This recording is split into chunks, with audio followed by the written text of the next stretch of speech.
Hello दोस्तों, स्वागत है आप सभी का हमारे यूट्यूब चैनल कामनी पटेल एजुकेशन में।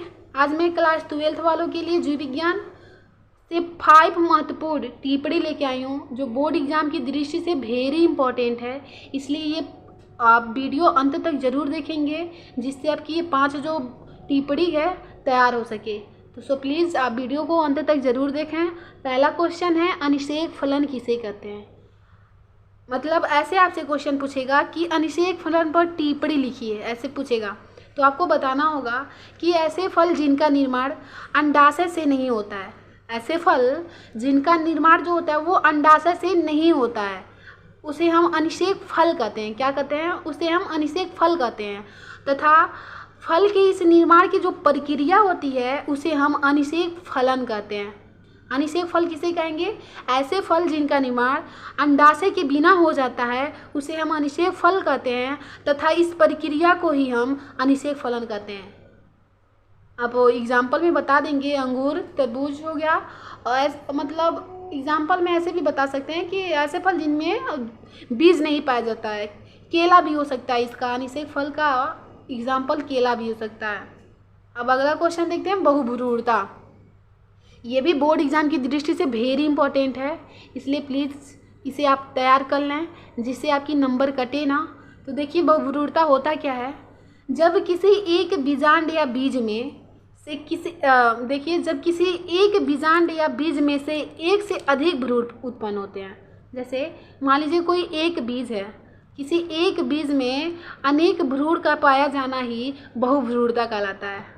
बहुभ्रूणता किसे कहते हैं? जब एक बीज में अनेक भ्रूण का पाया जाना तो वो बहुभ्रूणता कहलाएगा।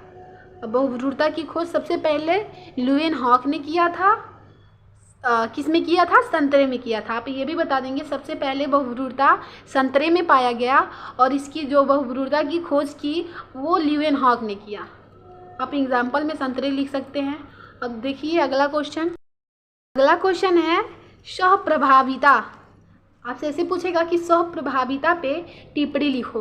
तो आपको बताना होगा जब किसी कारक या जीन के एलील में से कोई भी पूर्ण रूप से प्रभावी या अप्रभावी न होकर मिश्रित रूप से प्रभाव डालते हैं तो उसे हम सहप्रभाविता कहते हैं।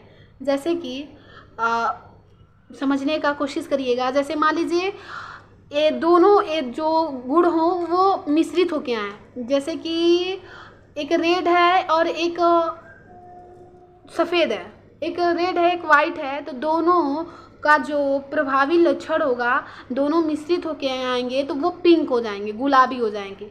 दोनों की लक्षण आपस में मिल के आएंगी तो एक दूसरे पे दोनों क्या हो? प्रभावित हो। जैसे कि ना ही लाल हो ना ही सफ़ेद हो, दोनों मिल के हो तो गुलाबी होके आएगा। आई होप आपको ये समझ आया होगा कि जब किसी कारक या जीन के एलील में से कोई भी पूर्ण रूप से प्रभावी या अप्रभावी न होकर मिश्रित रूप से प्रभाव डालते हैं तो उसे हम सहप्रभाविता कहते हैं। जैसे रुधिर, एग्जाम्पल में दे देंगे मनुष्य में रुधिर वर्ग, जो मनुष्य में रुधिर वर्ग होता है उसमें। अगला क्वेश्चन है डाउन सिंड्रोम। ये भी वेरी इंपॉर्टेंट है, इसलिए आप इसे भी तैयार कर लें। तो देखिए डाउन सिंड्रोम होता क्या है। यह एक गुणसूत्री विकार है। क्या है ये? जो डाउन सिंड्रोम होता है ये गुणसूत्री विकार मीन्स रोग होता है कि यह एक गुणसूत्री रोग होता है। इस रोग में 21वीं जोड़ी गुणसूत्र होते हैं वो 2 के स्थान पे क्या हो जाते हैं? 3 गुणसूत्र हो जाते हैं। 2 के बजाय 3 गुणसूत्र हो जाते हैं, अर्थात गुणसूत्रों की संख्या 47 हो जाती है। कितनी हो जाती है? 46 से 47 हो जाएगी। जैसे 2 वहाँ पाया जाता था तो वहाँ पे 3 पाया जाएगा तो एक अधिक होगा ना, तो 46 की जगह 47 हो जाता है।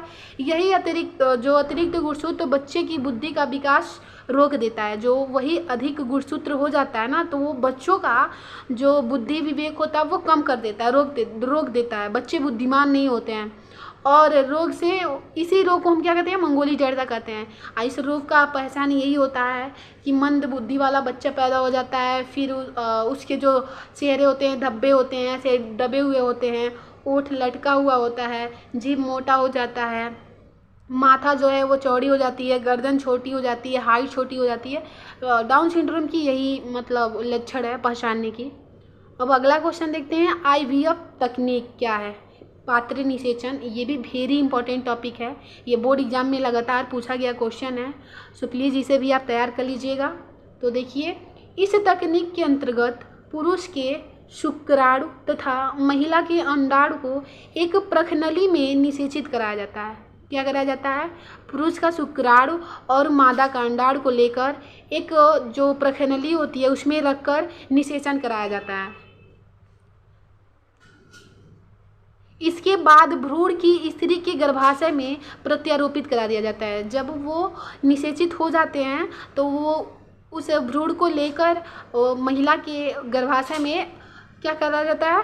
प्रत्यारोपित करा दिया जाता है, मतलब स्थापित करा दिया जाता है, जहाँ पर भ्रूण का विकास एक सामान्य शिशु के तरह होता है। तो वहाँ पे जो भ्रूण का प्रत्यारोपित करा जाता है, तब वहाँ पे एक नॉर्मली शिशु के तरह उसका क्या होता है? विकास होने लगता है शिशु का।